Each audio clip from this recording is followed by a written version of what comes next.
I ain't paying. The Titan's voice, sharp as shattered glass, ricocheted off the hushed diners. Chloe, she just stood there, apron starched, a smudge of graphite still clinging to her wrist from her other life. The one where she designs buildings, not serves overpriced egos. 74 grand. Pocket lint to him. To her, a year's tuition. But here's the thing. Thorne, blinded by his own bluster, thinks she's just a waitress. He doesn't see the steel in her spine, the quiet fire in her eyes. He definitely doesn't know whose number she's dialing. Big mistake, because that quiet kindness she shows everyone, it's about to become his undoing.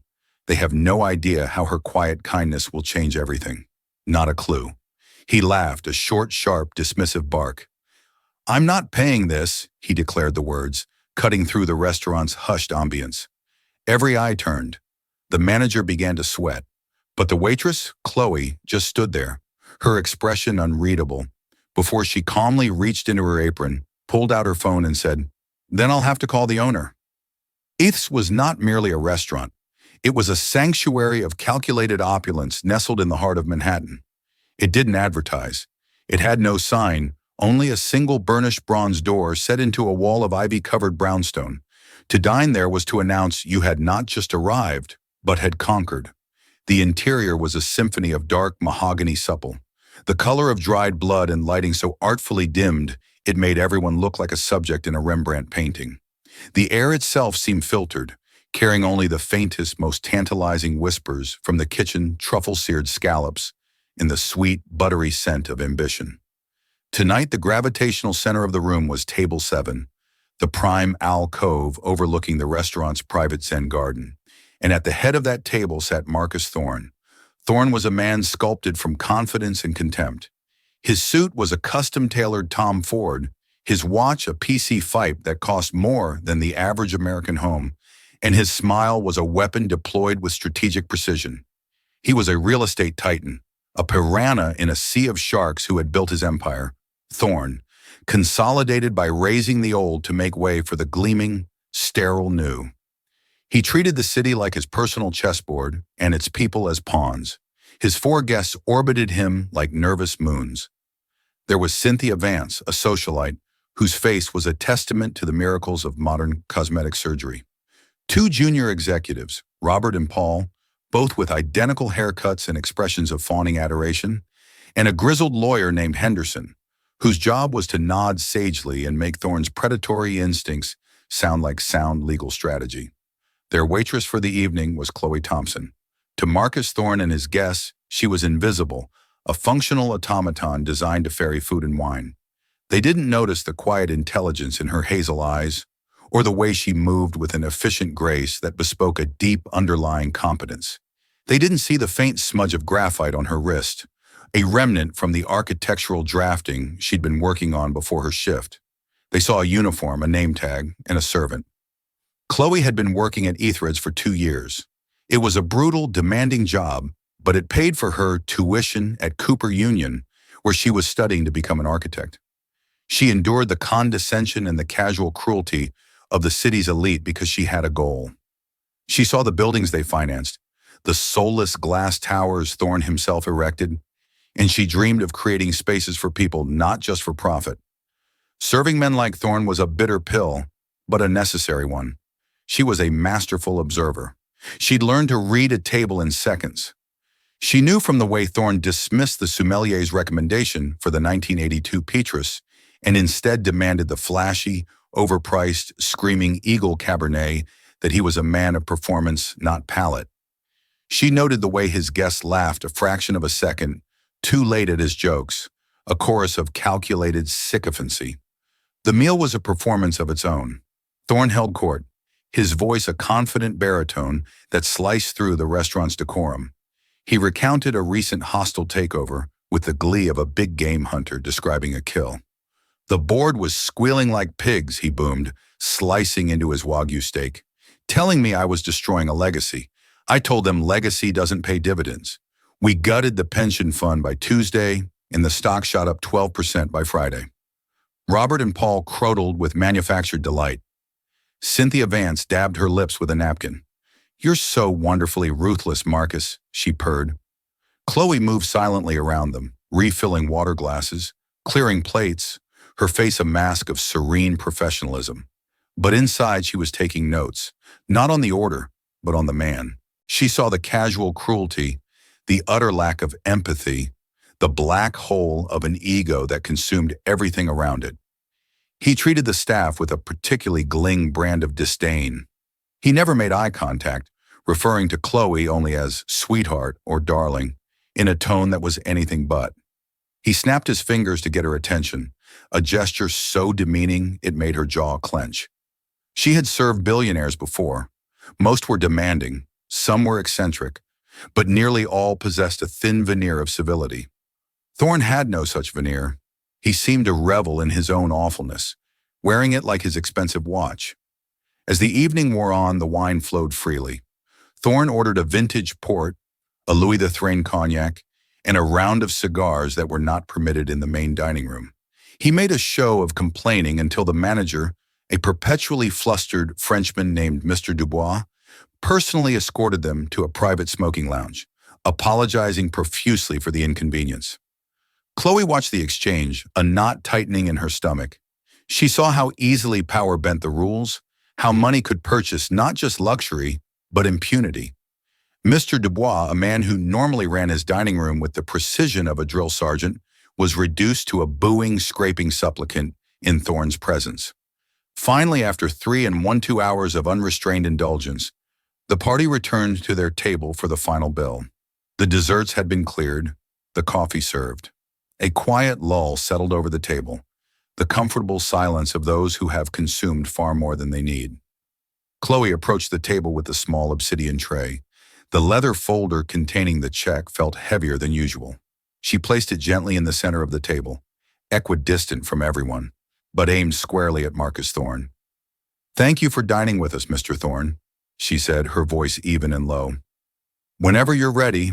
She retreated a respectful distance, standing near a service station, her posture perfect, her gaze directed at a point on the far wall.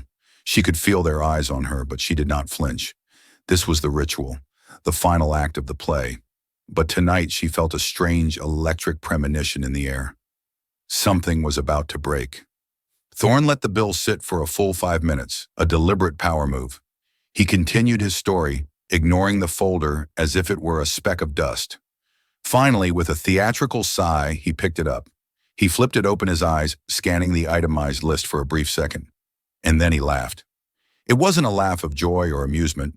It was a sound of pure, unadulterated contempt. It was a weapon designed to belittle and humiliate. The sound echoed in the cathedral-like silence of S. Diners at other tables paused forks halfway to their mouths. The spell of the gilded cage was broken. "You've got to be kidding me," Thorne announced to his table. Though his voice was loud enough for half the room to hear, he tossed the folder back onto the table. It skidded across the polished wood and stopped just short of Cynthia's wineglass. "I'm not paying this." The 3 words hung in the air, thick and poisonous. "I'm not paying." It was a statement so alien to the ethos of ETH that for a moment no one knew how to react. It was like a guest at the opera suddenly starting to scream. Robert and Paul exchanged a nervous glance, their practiced smiles faltering. Cynthia Vance's perfectly sculpted eyebrows rose a fraction of an inch. Only Henderson, the lawyer, looked unfazed, as if this were just another calculated move in his client's endless game. Chloe remained perfectly still, her training kicking in. "Never engage, never argue," alert the manager. It was the first rule. She gave a slight, almost imperceptible nod and turned to fetch Mr. Dubois. Marcus Thorne saw the movement, and his smirk widened. "Oh, no, you don't, sweetheart. Don't go running off. You're the one who brought this piece of fiction." He gestured dismissively at the bill. "You can be the one to deal with it." Chloe paused, her back still to him, her hand hidden from his view, clenched into a fist. She took a slow, deliberate breath, unclenching her fingers one by one, and turned back to face him. "Is there a problem with the bill, sir?" she asked, her voice a carefully modulated instrument of professional calm. "A problem?" Thorne chuckled, leaning back in his chair and spreading his arms wide, a king addressing his court. "The problem, darling, is the entire experience. The wine was served a degree too warm. The steak, while acceptable, was hardly the life-altering event its price tag suggests. And your service, he finally let his cold eyes lock onto hers, was perfunctor, uninspired. I expect to be dazzled. I was not dazzled. It was Chloe knew a complete fabrication. She had checked the wine temperature herself. The steak was an A5 Kobe prepared by a chef who was a legend in the culinary world, and her service had been flawless, anticipating every need before it was voiced. This wasn't about a complaint.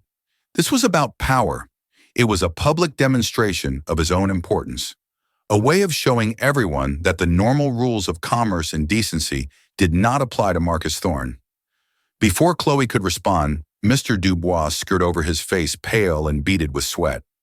He had overheard Thorne's pronouncement and looked as though he might faint. "Mr. Thorne, sir, is everything all right?" "Forgive me, I heard a concern." Thorne waved a dismissive hand, not even bothering to look at the manager. "Your waitress here seems to think I'm going to pay nearly $9,000 for a mediocre meal. I was just explaining to her that she is mistaken." Dubois' eyes darted between the stone-faced billionaire and the impassive waitress. His instincts were all geared toward appeasement.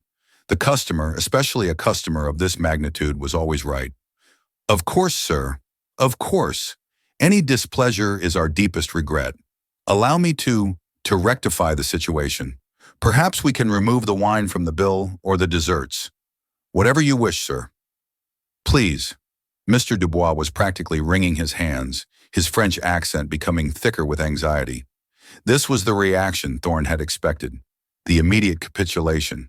It fed his ego, confirming his belief that the world was a hierarchy, and he stood at its apex. "Remove the desserts," Thorne scoffed. "Don't be insulting. I'm not some tourist trying to get a free slice of cheesecake. I'm making a point. The entire experience was a disappointment. Therefore, the entire bill is void." He said the word void with a finality that borked no argument. Mr. Dubois looked utterly lost. This was far outside the script. Comping a bottle of wine was one thing. Comping a bill of this size was unthinkable. It would mean his job. He looked at Chloe, a silent plea in his eyes, begging her to do something, anything. But what could she do? It was Chloe who finally broke the standoff. She took a step forward, her presence suddenly feeling more solid, more imposing than the trembling manager beside her. "Mr. Thorne," she said, her voice still quiet, but now laced with a thin wire of steel. "You and your guests consume the food and the wine. The staff provided the service. The policy of this establishment is that you are required to pay for what you have consumed." A hush fell over the surrounding tables. A waitress was challenging Marcus Thorne. This was not part of the evening's entertainment. Thorne's eyes narrowed. The amused smirk vanished, replaced by a flash of genuine anger. Who was this little girl in a black apron to quote policy at him? "Do you have any idea who I am?" He asked, the words low and menacing. It was the ultimate trump card, the question he believed could unlock any door and silence any dissent. "I know exactly who you are, sir," Chloe replied, her gaze unwavering. "You're the man at table 7, and your bill is $80,142.50. The sheer audacity of her response seemed to momentarily stun him. He had expected fear apologies begging. What he got was a statement of fact delivered with the cold finality of a bank teller. His face began to flush a deep angry red. "You're a brave little girl, aren't you? Let me explain how this works. I own half the block this restaurant is on. I could buy this place tomorrow, and your first act as my new employee would be to fire yourself. Now take this bill, tear it up, and bring me a glass of water." "My treat." His guests laughed a nervous, sycophantic titter. The challenge had been issued, and in their minds the outcome was certain. Mr. Dubois whimpered, "Mademoiselle Thompson, please let us not provoke Mr. Thorne." But Chloe wasn't looking at the manager. She was looking directly at Marcus Thorne, and a profound sense of clarity washed over her. She had spent years bowing and scraping to men like him, swallowing their insults, cleaning up their messes, all in service of a dream he would happily bulldoze to build another skyscraper. And in that moment, she decided she was done. The tuition, the job, none of it was worth this corrosive humiliation. Justice, she realized, was sometimes more important than prudence. Tearing up the bill is not an option, sir, she stated flatly. Thorne's face contorted into a mask of rage. Then you leave me no choice. This is your final chance. Get this worthless piece of paper out of my sight. Chloe held his gaze. The entire restaurant seemed to be holding its breath. She saw the challenge in his eyes, the absolute certainty that he would win, that he always won, and she made her decision. You're right, she said softly. You leave me no choice. And with that, she reached into the front pocket of her apron. It wasn't for a pen or a notepad. Her hand emerged holding a simple, well-worn smartphone. Thorne's guests looked on in amused confusion. Was she going to take a picture live stream his victory? Chloe ignored them. Her thumb moved deftly across the screen, navigating to her contacts. She scrolled to a name listed only as proprietor. Thorne watched a sneer forming on his lips. What are you going to do, sweetheart? Call the police. They'll be asking for your autograph when I'm done with them. Chloe didn't answer. She pressed the call button and lifted the phone to her ear. The room was so quiet, the faint electronic ringing was audible. After 2 rings, it connected. Sir, Chloe said, her voice a paradigm of calm respect. I apologize for the late hour. It's Chloe Thompson at Eldridge. We have a situation here. A guest is refusing to pay his bill. She paused, listening. Yes, sir. The name is Marcus Thorne. The moment the name Marcus Thorne left Chloe's lips, the atmosphere at table 7 curdled. The amusement on the faces of his guests was replaced by a bewildered tension. Cynthia Vance's smile froze, looking like a porcelain mask about to crack. Robert and Paul shifted uncomfortably in their seats, their bravado evaporating into the carefully conditioned air. They were witnessing the unthinkable. The seamless world of their boss was being interrupted by a waitress with a phone. Thorne himself was momentarily taken back, not by fear, but by the sheer, unmitigated gall. He stared at Chloe as if she were a curious insect that had just learned to speak. The idea that she was calling someone who could possibly have any authority over him was so ludicrous it was almost comical. Who are you calling, little girl? He sneered, recovering his composure. The manager of the night shift, the head chef. Let me save you the trouble.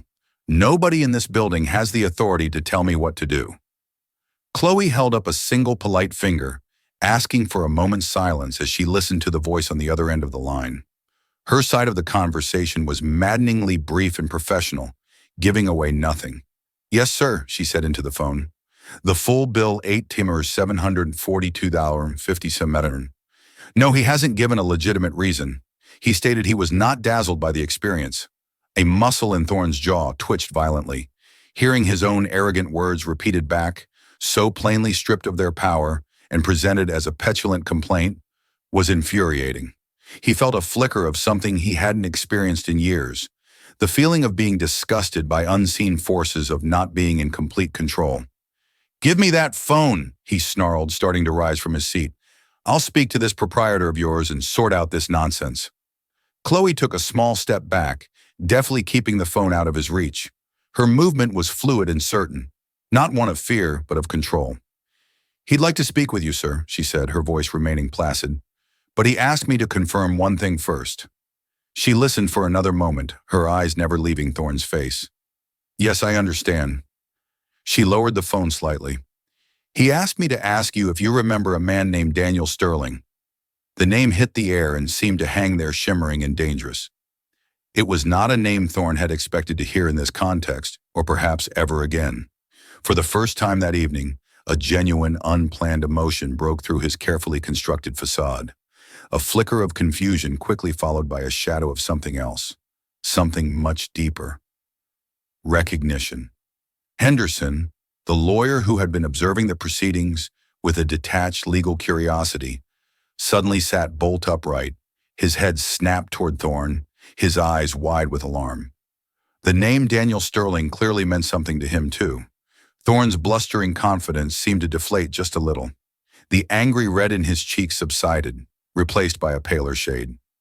Sterling, he repeated the name, tasting strange in his mouth. What does Daniel Sterling have to do with anything? He's the man I'm speaking with, sir, Chloe said simply. He owns this restaurant.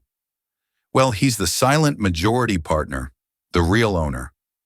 The revelation landed with the force of a physical blow. The sycophants at the table fell silent, their gazes darting between the suddenly pale billionaire and the calm, unassuming waitress. The power dynamic, which had been so firmly tilted in Thorne's favor, had just been put on a fulcrum, and it was beginning to tip in a direction no one could have predicted. Daniel Sterling was not just a name to Marcus Thorne. He was a ghost from a past Thorne had worked very hard to bury. Sterling was the old money investor, the quiet, principled mentor who had given Thorne his first major loan, his first real start in the ruthless world of New York real estate. He had seen potential in the young, hungry Marcus, but had eventually been pushed aside when Thorne's ambition curdled into pure avarice. Their parting had been acrimonious, a bitter clash of ideologies. Sterling believed in building communities, Thorne, in building monuments to himself. Thorne had gone on to build his empire, telling himself he had surpassed the old man, that Sterling's cautious, ethical approach was a relic of a bygone era. He hadn't spoken to him in over a decade, and now a waitress in a 3-star Michelin restaurant was on the phone with him about an unpaid dinner bill. The absurdity of it was matched only by the cold dread coiling in Thorne's stomach. "That's impossible," Thorne stammered, his voice losing its baritonal authority. "Sterling is retired. He's in Switzerland or some other godforsaken place. He's on the phone, sir." Chloe repeated, her patience seemingly infinite. "And he is asking to speak with you." She held the phone out. It was no longer just a phone. It was a summons, a judgment. The sneer was gone from Thorne's face. The arrogance had been stripped away layer by a single name and a single phone call. He was no longer the titan of industry, the master of the universe. He was just Marcus, the brash young man who had once stood captain in Daniel Sterling's office, begging for a chance. His hand trembled slightly as he reached for the phone. His guests watched, mesmerized by the slow-motion collapse of the man they had spent the evening adoring. They were seeing behind the curtain, and the sight was not impressive. Thorne took the phone from Chloe's steady hand. It felt cold and heavy, a conduit to a past he could not escape. He raised it to his ear, his throat suddenly dry. "Sterling," he said, his voice barely a whisper. The voice that came through the receiver was not loud or angry. It was worse. It was calm, measured, and freighted with the unmistakable weight of disappointment. It was the voice of a man who had seen everything done, everything, and was no longer capable of being surprised, only saddened. "Marcus," the voice said, the single word carrying with it the history of a dozen years of silence. "It's been a long time. I hear you're not enjoying your dinner." Marcus Thorne froze. The voice, unchanged by the years, instantly transported him back. He was 28 again, standing in Sterling's sprawling book-lined office, overlooking Central Park, sweating in his cheap suit as he pitched his first big project. Sterling had been his idol, the epitome of class power and integrity, a man who could move markets with a single phone call, but who always treated the doorman with the same respect as a visiting CEO. A man whose approval Thorne had once craved more than anything. "Daniel." Thorne managed to say, his voice cracking. He instinctively turned away from his guests as if to shield himself from their prying eyes. "I don't understand. What is this? It's a joke." The voice on the other end let out a dry, humorless chuckle. "Do I sound like I'm joking, Marcus? I own several businesses. Ethel Reds is one of them, a quiet investment. I find the culinary arts to be a fascinating intersection of discipline and creativity, and I make it a point to know what happens within my establishments." Thorne's mind was racing, trying to process the sheer catastrophic unlikelihood of this moment. Of all the restaurants in all of New York, he had to walk into Daniel Sterling's.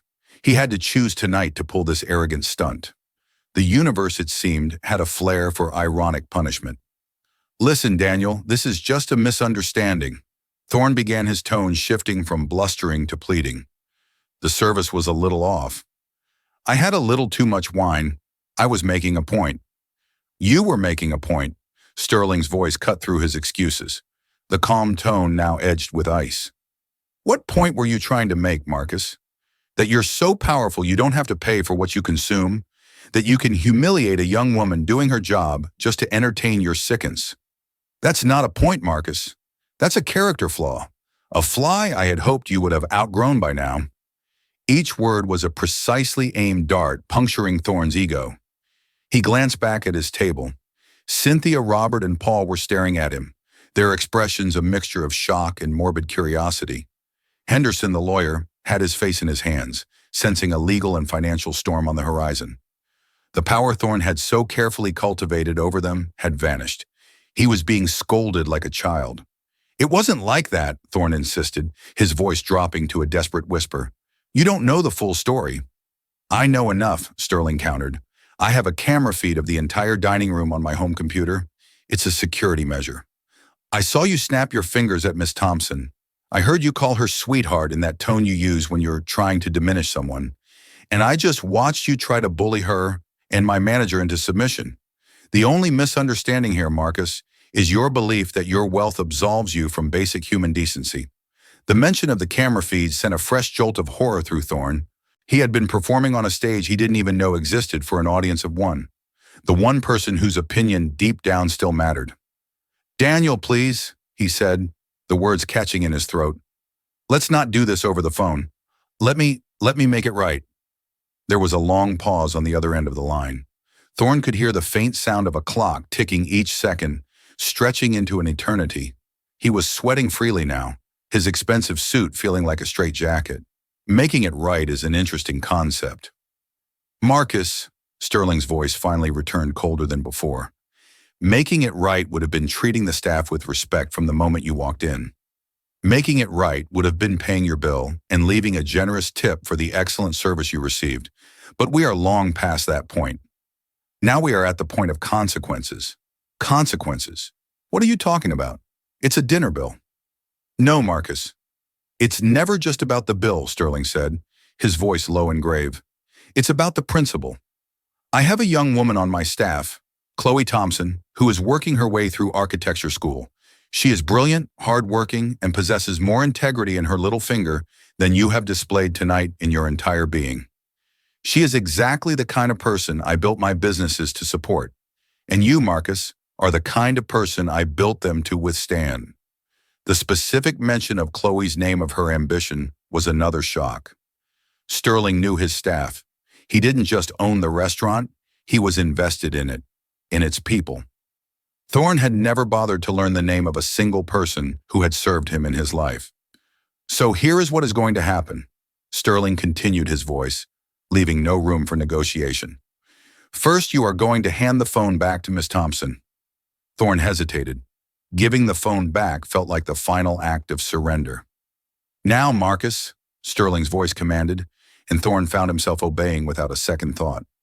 He turned his face ashen and extended the phone to Chloe. She took it with the same steady hand, her expression giving nothing away. He couldn't meet her eyes. He, Marcus Thorne, could not look his waitress in the eye. He felt a wave of humiliation so profound it was physically nauseating. Chloe put the phone to her ear. "Yes, sir," she said. She listened intently for nearly a minute, her gaze fixed on Thorne. The entire restaurant was now watching the silent drama unfold. The clinking of cutlery had ceased. The low hum of conversation had died. There was only the quiet, damning spectacle at table 7. Finally, Chloe lowered the phone. She looked at Marcus Thorne, and for the first time he saw something other than professional detachment in her eyes. It wasn't triumph or anger. It was a kind of weary pity. "Mr. Sterling has instructed me on how we are to proceed," she announced, her voice clear and steady, cutting through the silence. The past had a funny way of showing up unannounced. For Marcus Thorne, it hadn't just knocked on the door. It had kicked it down in the middle of his victory feast. The voice of Daniel Sterling, a ghost he thought long since exorcised, had stripped him bare in front of his court of gestures. Now he stood exposed a king without his crown, waiting for a waitress to deliver the verdict. "Mr. Sterling's instructions are very specific." Chloe began her voice, holding the unwavering authority that had been passed to her through the phone. She addressed Thorne, but her words were for the entire silent audience. "First, you will pay the bill, the full amount. In fact, you will pay double." A collective gasp, though faint, rippled through the nearby tables. Thorne's jaw dropped. Double that was over $17,000. It wasn't the money he could lose that in a bad stock trade and not even notice. It was the punitive nature of the demand. It was a fine. a penalty for his behavior. That's outrageous, he sputtered, a last flicker of his old arrogance fighting its way to the surface. That is the first condition, Chloe said, ignoring his protest as if it were the buzz of a fly. The additional $8,742.50 will be distributed equally among the staff who had the displeasure of serving you tonight. Mr. Sterling calls it a character tax. The term hung in the air, a perfect stinging encapsulation of the situation. Robert and Paul sank lower in their chairs, wishing the plush leather would swallow them whole. Cynthia Vance was examining her manicure with an intensity that suggested it was the most fascinating thing in the world. Second, Chloe continued, her eyes locked on Thorne. You will apologize. I already said it was a misunder. No, Chloe cut him off, her voice sharp for the first time. Not to Mr. Sterling. Not to me. You will stand up and you will apologize to the entire staff of this restaurant. You will apologize to the chef whose food you insulted, to the busboys you ignored, to the sommier whose expertise you dismissed, and to Mr. Dubois for the stress you have caused him. Mr. Dubois, who had been hiding behind a large potted fern, looked as though he might cry with a mixture of terror and relief. And then Chloe's voice softened, almost imperceptibly, yet gained a new weight. You will apologize to me, you will look me in the eye, and you will apologize for your disrespect. This was the true punishment. It was a ritual of humiliation designed by a master of it. Sterling knew that for a man like Thorne, public shame was a fate worse than financial loss. His entire identity was built on the perception of power. This apology would shatter that perception into a million pieces.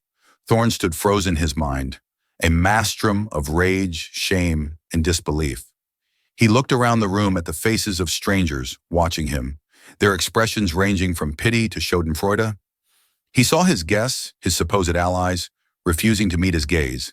He was utterly alone. He could, of course, refuse.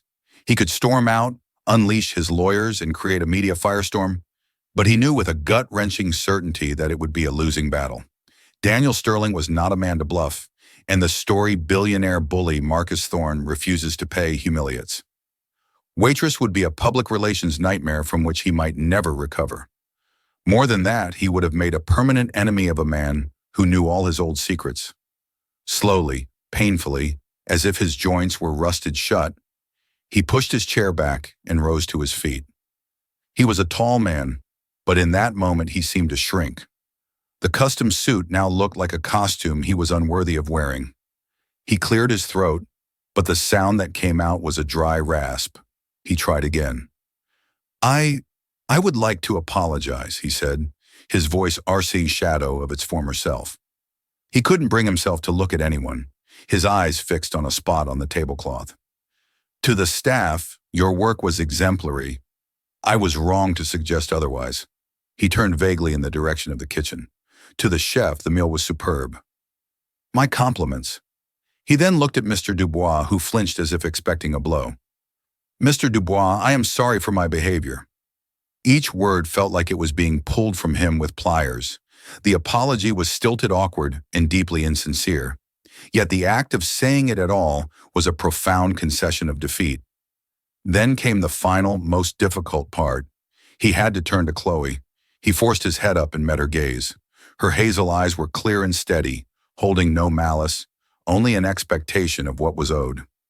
Miss Thompson, he said, the name feeling foreign and formal. He couldn't bring himself to say her first name. My conduct was unacceptable. I was rude and demeaning. I apologize. Chloe held his gaze for a long moment, letting the apology settle in the silent room. She then gave a single brief nod. It was not forgiveness. It was an acknowledgement, a transaction completed. Your apology is noted, she said. Now the final matter. She handed him the phone. Mr. Sterling wishes to speak with you one last time. With a trembling hand, Thorne took the phone back. He felt a cold premonition, a sense that the worst was yet to come. The bill and the apology were just the prelude. He put the phone to his ear. Daniel, he whispered, I trust that is settled, Marcus. Sterling's voice said, devoid of any warmth. A man's character is not defined by how he treats his equals, but his supposed inferiors. You failed that test tonight spectacularly. I understand, Thorne mumbled. I don't think you do. Not yet, Sterling said. You see, this wasn't just about a restaurant, Bill. It was about a much larger one. Do you remember the Vidian Tower project? The one we were partners on before you forced me out. The centerpiece of your empire. Thorne's blood ran cold. The Vidian Tower was his flagship building, the crown jewel of Thorne Consolidated. What about it? He asked, his voice shaking. My investment firm still holds a significant, though minority stake in that project's primary mortgage, Sterling said calmly. A detail I'm sure your accountants have overlooked for years. And there is a morals clause in our original partnership agreement. A clause Henderson here, he said, and Thorne knew Sterling was watching the lawyer squirm via the camera. Probably told you was unenforceable boilerplate. It stipulates that any action by a majority partner that brings public disrepute or demonstrates gross moral turpitude can trigger a buyout option at the original valuation. Henderson's head shot up his face, a mask of pure terror. He knew exactly what that meant. Given your public performance tonight, which I have on high-definition video, by the way, I am officially triggering that clause. Sterling continued, his voice as calm as a surgeon announcing a terminal diagnosis. My people will be in touch with your people in the morning. We are buying you out of your own building, Marcus, at a price from 10 years ago. It will cost you hundreds of millions. It may very well bankrupt you. Thorne felt the floor drop out from under him. He stumbled back, catching himself on the table. The glasses rattled. He couldn't breathe. It wasn't just shame anymore. It was ruin. Complete and utter ruin. All because of an $87 $50 dinner bill. All because he couldn't stomach the idea of a waitress standing up to him. Daniel, no you can't, he pleaded, his voice breaking completely. Please, it was one night, one mistake. No, Marcus, the voice on the line said, and now it held a note of final profound sadness. It wasn't one mistake. It was the mistake. It was the culmination of 1,000 small cruelties, 1,000 moments where you chose arrogance over kindness. Tonight you just happened to do it in my restaurant. Goodbye, Marcus. The line went dead. Thorne stood there holding the silent phone, a ghost in the wreckage of his own life. The silence that followed the deadline was more profound than any sound. It was a vacuum sucking all the air and life out of Table 7. Marcus Thorne stood motionless, the phone still pressed to his ear, as if hoping to hear a reprieve that would never come. His face, once a portrait of arrogant power, was now a slack, ashen mask of utter devastation. The Vidian Tower, his monument, his legacy, it was all turning to dust. Chloe calmly took the phone from his nerveless grasp, placed it back in her apron, and produced a portable credit card machine. She placed it on the table in front of him. The total charge will be 7-tone 480, she said, her voice a simple statement of fact devoid of triumph. Will that be Visa or American Express, Mr. Thorne? The mundane question was so shockingly normal in the midst of his life's collapse that it seemed to break the spell. Thorne stared at the machine as if it were an alien artifact. He fumbled for his wallet. His usually nimble fingers turned clumsy and useless. He pulled out a black no-limit Amex card and practically threw it on the table. Chloe took the card, swiped it, and entered the amount. The machine worded and spat out a receipt. The entire process was executed with a quiet, devastating efficiency. She placed the receipt and a pen in front of him. He scribbled a meaningless signature, his hand shaking so badly it was illegible. His guests, who had been frozen in a state of horrified paralysis, finally began to stir. The spell was broken. Their allegiance, which had always been tethered to his power and wealth, had been irrevocably severed. They saw before them not a titan, but a broken man. And weakness is a contagion. The powerful flea from Cynthia Vance was the first to move. She stood up, gathering her ridiculously expensive handbag. Well, Marcus, she said, her voice dripping with a false saccharine sympathy that was more insulting than any anger could have been. This has been an evening. I really must be going. Early morning. She didn't wait for a reply, turning and walking away with a speed that suggested the restaurant was on fire. Robert and Paul scrambled to their feet, next mumbling incoherent excuses. Meeting early start. Sorry, Marcus. They scurried away like rats from a sinking ship, not even making eye contact with their now deposed king. Only Henderson, the lawyer, remained. He looked at Thorne, his face a grim landscape of professional and personal ruin. "Marcus," he said, his voice heavy, "we need to talk." "Not here. I'll call you in an hour. We need to see if there's any way to fight this." But his tone held no hope. He knew a morals clause invoked by a man like Daniel Sterling, backed by video evidence, was an ironclad coffin. He sighed, pushed his chair in, and walked away, a man heading toward the gallows of his own making. In the space of 5 minutes, Marcus Thorne had lost everything: his flagship property, his financial security, and the false loyalty of his followers.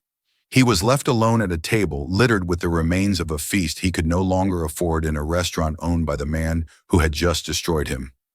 He finally looked up, his eyes finding Chloe's. They were filled with a terrifying cocktail of rage, despair, and for the first time a sliver of genuine, pathetic pleading. He opened his mouth to say something, a threat, a plea, an insult, but no words came out. What was there to say? He had been so thoroughly, so comprehensively dismantled that there was nothing left. Without another word, he turned and stumbled away from the table. He didn't walk with his usual confident stride. He shuffled his shoulders, slumped, a man, aged 20 years in 20 minutes. As he passed through the bronze doors of Eath's and out into the New York night, he didn't look like a billionaire. He looked like just another man broken by the city. The moment he was gone, the restaurant seemed to exhale. A low murmur rippled through the room as diners began to speak again, processing the incredible drama they had just witnessed. Several patrons caught Chloe's eye and gave her small, respectful nods. One older gentleman at a nearby table raised his glass to her in a silent toast. Mr. Dubois approached her, his face a mess of conflicting emotions.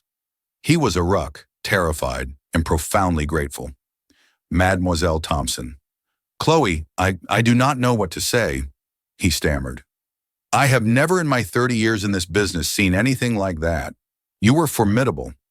"I was just doing my job, Mr. Dubois," she said quietly, though she felt a tremor in her own hands now that the adrenaline was beginning to fade. "No," he said, shaking his head. "You did more than that. You stood up when I faltered. You have more courage than I." He looked at her with a newfound deep respect. "The owner, Mr. Sterling, he is truly a remarkable man." "Yes, he is," Chloe agreed. Her phone buzzed in her apron. She pulled it out. It was a text message from an unknown number. It read, "Well done, Miss Thompson. Please wait for my car. We have more to discuss." DS, a sleek black Bentley, pulled up to the curb a few minutes later, its engine a low, contented purr. The staff entrance, usually a place of cigarette breaks and hurried conversations, was silent. As Chloe stepped out, the driver, a man in a crisp suit, opened the rear door for her without a word. She slid onto the soft leather seat. The interior of the car was silent, smelling of wealth and quiet competence. As the car pulled away from Ethel Red's, she watched the city lights slide past the window. She had entered the restaurant that evening as a waitress, a student struggling to make ends meet. She was leaving as something else entirely, though she wasn't yet sure what. The reckoning had been for Marcus Thorne, but she had a feeling her own new chapter was just beginning. The Bentley moved through the streets of Manhattan with a serene, unhurried grace, a bubble of tranquility amidst the city's chaotic energy. Chloe stared out the window, watching the familiar landscape transform into something new and strange. She had walked these streets 1,000 times, feeling their unforgiving pavement under her worn-out shoes, always looking up at the towering buildings with a sense of yearning. Tonight, for the first time, she felt as if she were seeing them at eye level. The car didn't head downtown toward her small apartment. Instead, it journeyed uptown, finally pulling to a stop in front of a magnificent pre-war building overlooking Central Park. This was a world of doormen in braided coats and hushed marble lobbies, a world Chloe had only ever observed from the outside.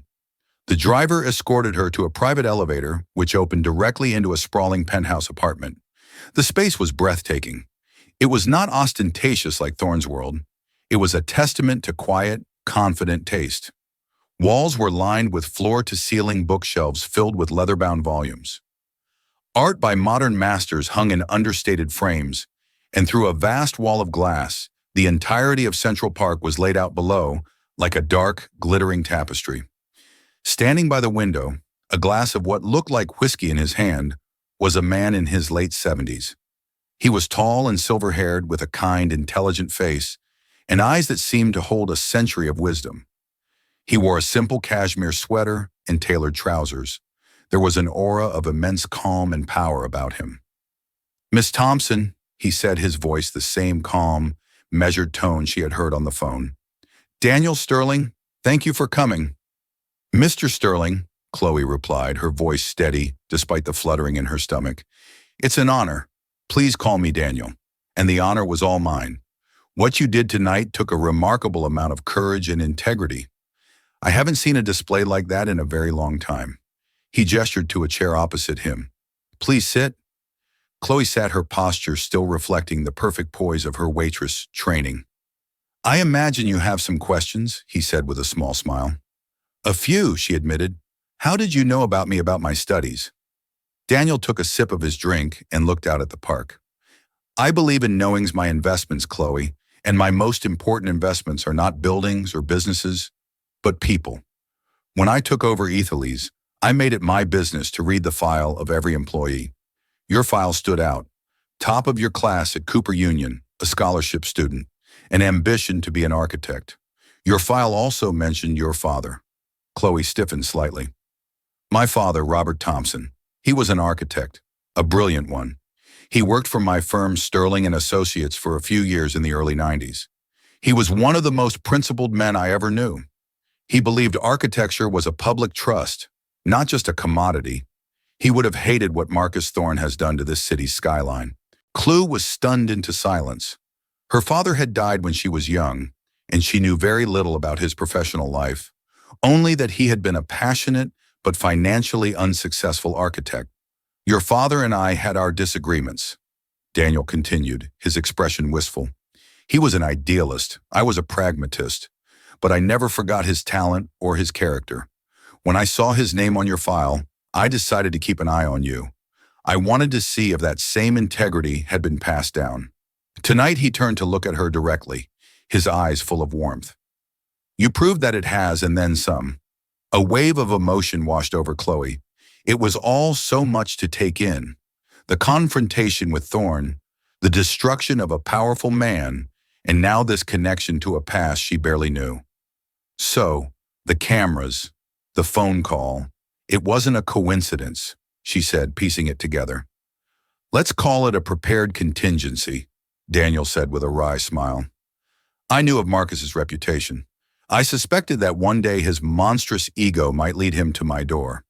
I simply made sure that if he did, the house would be ready for him. You were the catalyst I couldn't have planned for. You were the one who refused to bend." He set his glass down and leaned forward, his expression turning serious. "Which brings me to why I asked you here. A job as a waitress, no matter how prestigious the restaurant, is a waste of your talents. My firm, Sterling and Associates, is beginning a new urban renewal project. We're not building glass towers for billionaires. We're designing mixed-income housing, public parks, community centers. We're trying to build something that lasts, something that serves people, the kind of work your father believed in." He paused, letting his words sink in. "I am offering you a position, Chloe, a paid internship to start. You will work alongside our lead architects. You will have a seat at the table. Your tuition and living expenses will be covered. I am offering you a chance to build the world you want to see instead of just serving the men who are tearing it down." Tears welled in Chloe's eyes. It was everything she had ever dreamed of, an opportunity she never thought she would get handed to her because of one moment of quiet defiance. It wasn't a reward. It was a recognition of who she had been all along. She thought of all the nights she'd spent sketching designs after a long shift, her hands aching, her mind buzzing with ideas. She thought of Marcus Thorne, a man who had everything and valued nothing. And she thought of her father, a man she barely knew, but whose legacy of integrity had just unlocked her future. "Mr. Sterling, Daniel," she said, her voice thick with emotion, but her resolve clear as glass. "I would be honored." "Yes, absolutely, yes." A genuine, brilliant smile lit up Daniel Sterling's face. "Excellent," he said. "Welcome to the firm, Chloe. Your first day is Monday. Now, I believe you are owed about $4,000 in a character tax. Let's see about getting you that bonus. As Chloe rode home in the Bentley, the city lights seemed to shine a little brighter. She was no longer just a waitress serving the powerful. She was an architect in the making, an heir to a legacy of integrity, ready to start building a better world, one blueprint at a time. The reckoning at Eldra's had not just been the end of Marcus Thorne's story, it was the true beginning of her own. What a story of poetic justice. It's a powerful reminder that true strength isn't measured by wealth or status, but by character and the courage to stand up for what's right, even when you feel powerless. Chloe Thompson didn't have $1 billion, but she had something Marcus Thorne could never buy: integrity.